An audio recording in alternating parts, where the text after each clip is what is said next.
सूत्रों के हवाले से खबर आ रही है कि सौरभ कृपाल को दिल्ली हाईकोर्ट के जज नियुक्त करने की सिफारिश सुप्रीम कोर्ट कॉलेजियम ने केंद्र सरकार के पास फिर से भेज सकती है।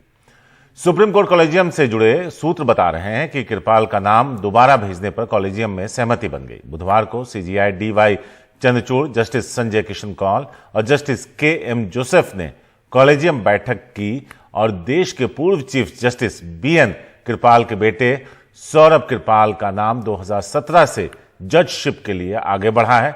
सबसे पहले दिल्ली हाईकोर्ट कॉलेजियम ने सौरभ कृपाल को जज नियुक्त करने की सिफारिश की।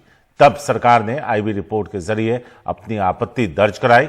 सौरभ कृपाल की नियुक्ति को लेकर तब के चीफ जस्टिस शरद अरविंद बोबडे ने भी सरकार को लिखा था कि वो अपनी आपत्तियां साफ साफ बताएं। 2021 के बाद से ये दूसरा मौका होगा जब सुप्रीम कोर्ट कॉलेजियम केंद्र सरकार को ये सिफारिश भेजेगा। आशीष भार्गव है हमारे साथ। आशीष, इनके नाम की सिफारिश या कहा जाए 2017 से ये कोशिश है, लेकिन आज तक इनके नाम पे मुहर नहीं लगी। एक बार फिर से इनका नाम भेजा जा रहा है। एक बार फिर से पूरी खबर बता दें। जी बिल्कुल शारिक, देखिए ये एक ऐसा मामला है जिस पर खुद सौरभ कृपाल NDTV में उन्होंने इंटरव्यू भी दिया था और कहा था क्योंकि वो समलैंगिक है इसलिए सरकार उनको जज नहीं बनाने देना चाहती है।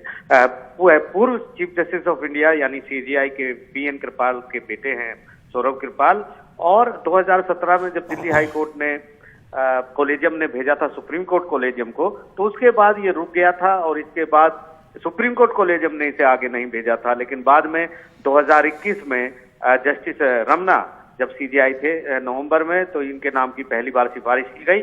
लेकिन उसके एक साल बाद यानी 25 नवंबर 2022 को जो 20 नाम वापस कॉलेजियम को भेजे गए थे आपत्ति के साथ केंद्र सरकार द्वारा, उनमें सौरभ कृपाल का भी नाम था और कहा गया था कि एक बार फिर से सुप्रीम कोर्ट कॉलेजियम जो है इस पर विचार करे।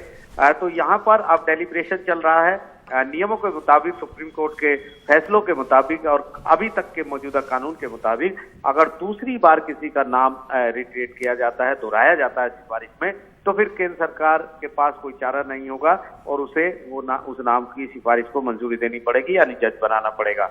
लेकिन खास बात यह है कि पिछले दिनों जो ट्रेंड चला है न्यायपालिका और केंद्र सरकार के बीच में, जो कॉलेजियम को जजों की नियुक्ति को लेकर जो टकराव हम कहेंगे एक तरीके का है, जो 25 नवंबर को जो फाइलें भेजी गई थी 20 में, उसमें से 10 ऐसे थे जिनके नाम की सिफारिश दोहराई गई थी।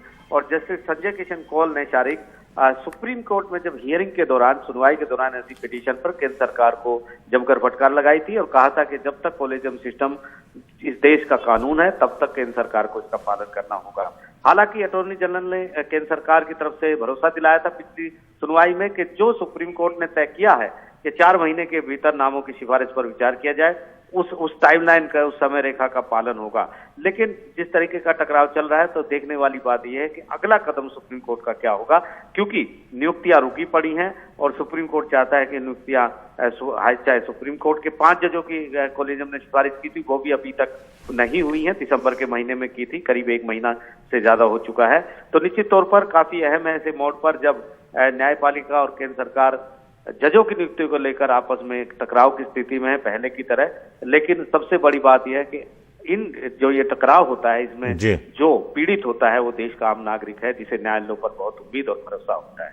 जी शुक्रिया आशीष, इस पूरे खबर पर अपडेट के लिए आपका।